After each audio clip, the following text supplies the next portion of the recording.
Hi everyone. Welcome to Tuesdays with Tuesday. My name is Tuesday and I write fantasy fiction under the name Mary E. Twomey. Today we're going to read the next chapter of my book Savage Hearts, which is book 1 in the 5-part Savage Hearts series.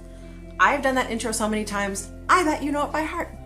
But one day I'll read you a different book and you'll be like, I wish you would say an intro that said which book it is. I've just solved all your problems, all your future problems. You're welcome. Today I have my beautiful fish. These neon tetras, I'm sure you can't see them from there, but I have little like baby neon tetras. They're really cute. That's the partridge family. And then I have this guy. I forget what he is called, but my children call him Muffin. I like that. I think that's cute. And I've got a dog sleeping right here, but I'm still gonna read at normal volume because my dog does not care. And I have a bunny over there, Giovanni Ribizzi, and he likes to hop around in the cage. So if you're like, Tuesday, why don't you turn off like all this like rattling noise? I can't. Bunny's gonna hop. And I have 4 cats that like to wander around, and maybe if we're lucky, one will wander into the camera shot and you'll get to be like, ooh, a cat. It'll be the greatest. Also, and hear me out, I think I am responsible enough for a mouse.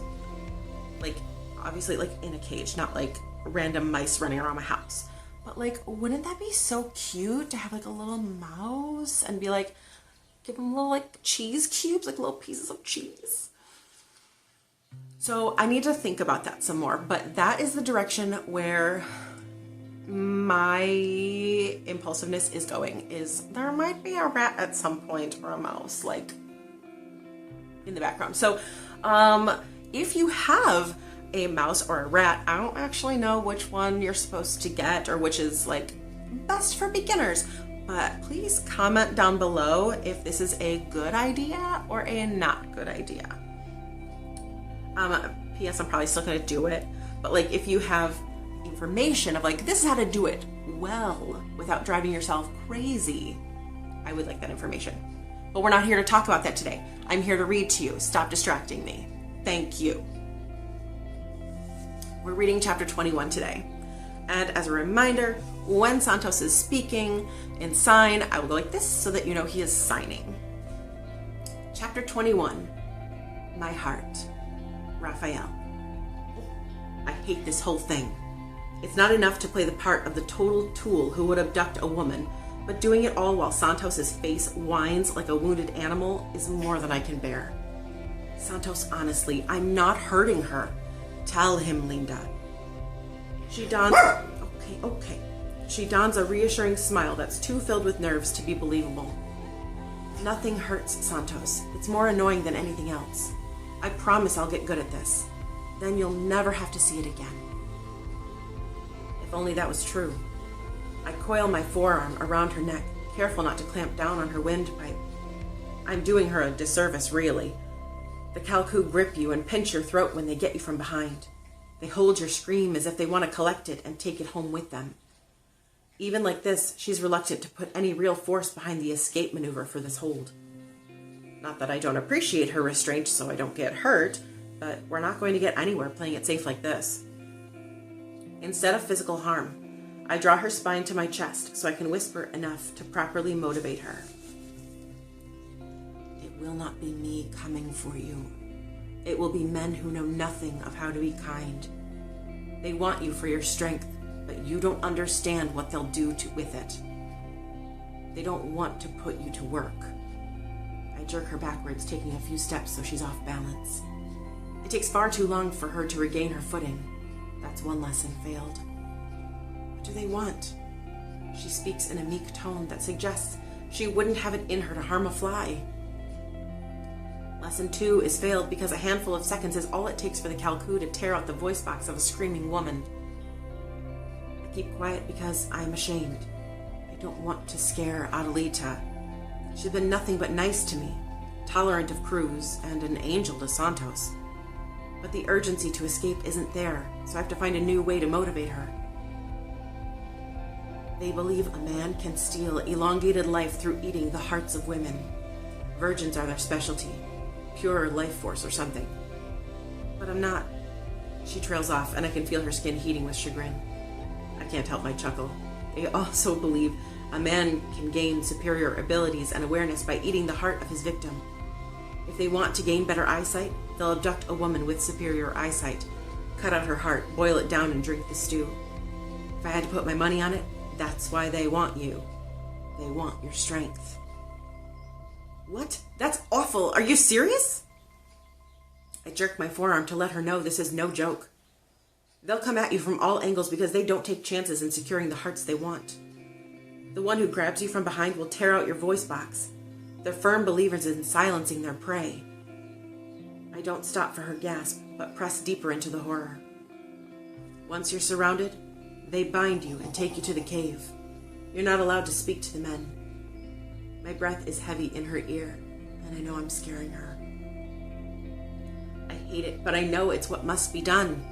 I need to hear her fight back, or Santos will lose the only woman who's looked at him like he's a man. I grip her tighter. In every cave, there's a deep pit they've carved out. That's where they take the women and dump them while they prepare. Now she's squirming. Stop it! Raphael, tell me you're lying! They want you afraid, so they'll spend days keeping you in the dark where no one can find you. I'm speaking quietly, but Santos picks out my threats easily. 3 days in the pit, he mouths, holding up 3 fingers. I can tell he's picturing her there, judging by the sickened look on his face. I hold Adelita tighter, keeping the restraint so intrusive that she'll need to struggle out of it soon. They want your heart at its most active, pumping terror through you, so when they cut it out of your chest, it's ripe and ready for them. Her chest is heaving with anxiety, and I hate it. How those sick bastards get off on terrorizing women is beyond me. Your fear makes them stronger, bolder, so no matter what, you cannot give it over to them. I can feel her hard swallow before she nods. So what do I do? Guard your throat. Work your hand up between your neck and my arm and shove it off of you. She does as I ask and looks so proud of herself, I almost want to call it a day. All right, again. Only this time, I pin her free arm behind her back.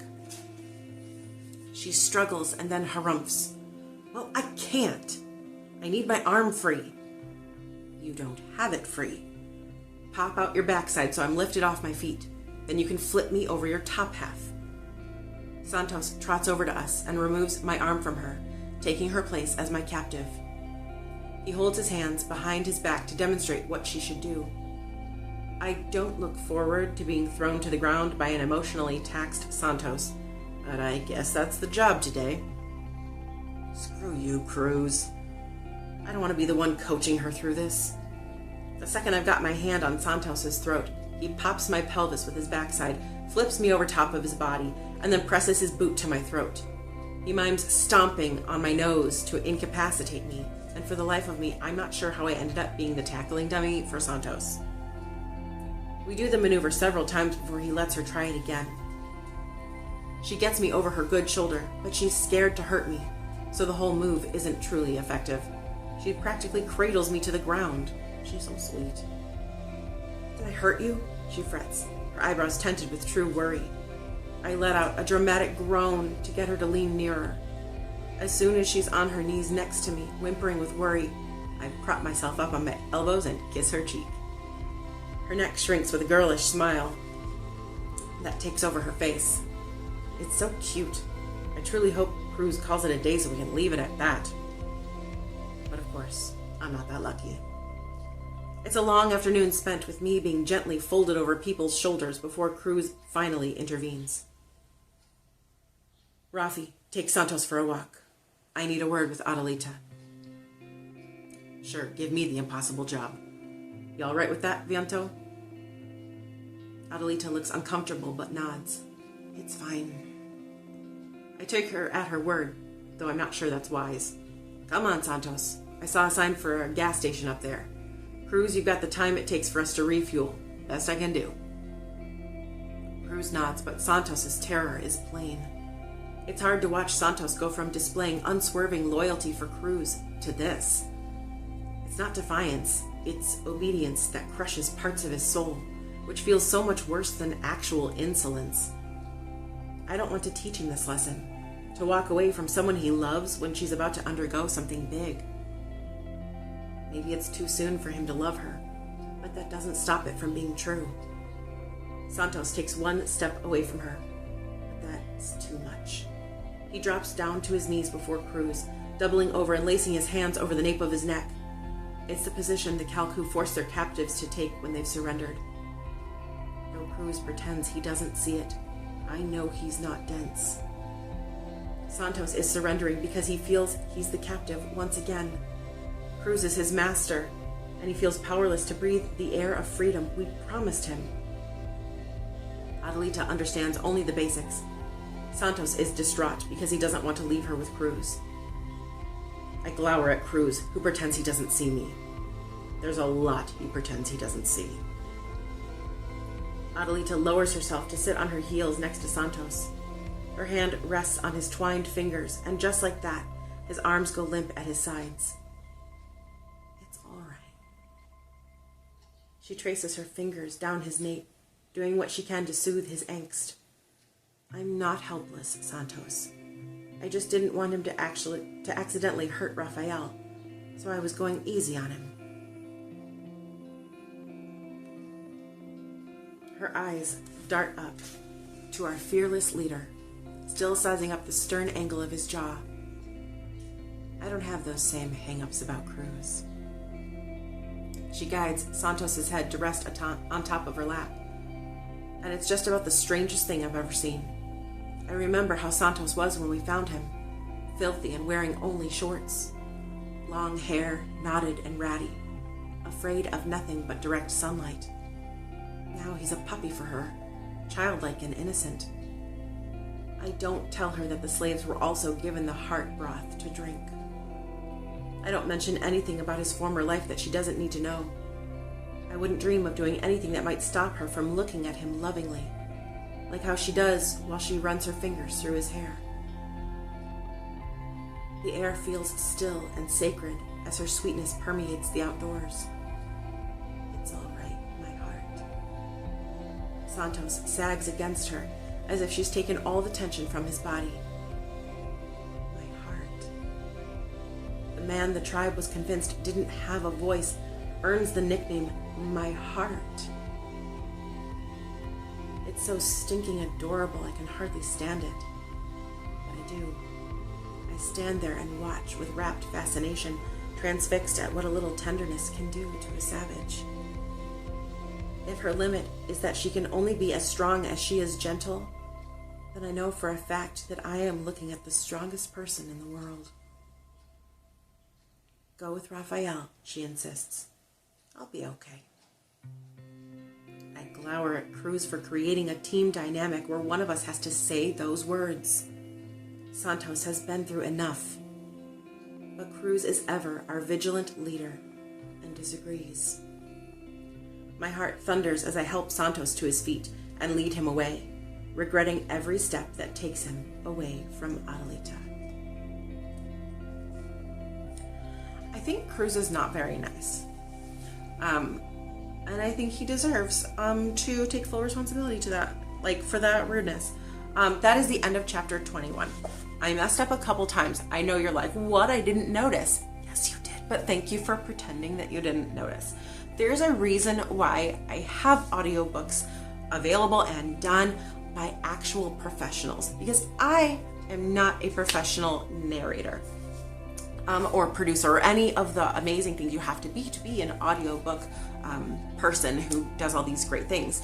So thank you for being patient with me and for allowing me to make mistakes and sitting with me while I read to you. It makes me feel like I don't have to be perfect at everything to try new things. How are you doing with your reading this year? A few videos ago, we talked about my goal for the year being to read 50 books this year. That's one per week with Christmas and my birthday week off, which I had my birthday week and it was wonderful. And now I am this huge grown up. Who knew? But I am 45 books into my 50. And it is only midway through the year. So I am very happy about that because it means that art is pouring into me instead of lots of words just flowing out of me. It feels like this beautiful cycle that's happening. And maybe if I get some really good words in my brain, really good ones will flow out. That's the hope. I am reading Little Princess right now.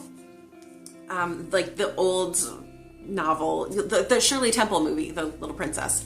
It is a bit different from the movie. I had no idea. And we used to watch that movie so many times when I was a little girl. I didn't realize it was based on a book. And I have a beautiful like pink copy of it with like gold pages. I believe I got it from Barnes & Noble, but like it's super pretty and it's hardcover, and I love just opening it because it looks so pretty. It's got like a couple illustrations in it. I am very much just enjoying feeling that sweet little girl energy that comes out of it. What are you reading lately, and are you enjoying it? Put it down below so I can see if I should add that to my book, and then we could read the same books together. I kind of like that. Have a great day, and I will see you next week when we read the next chapter of Savage Hearts.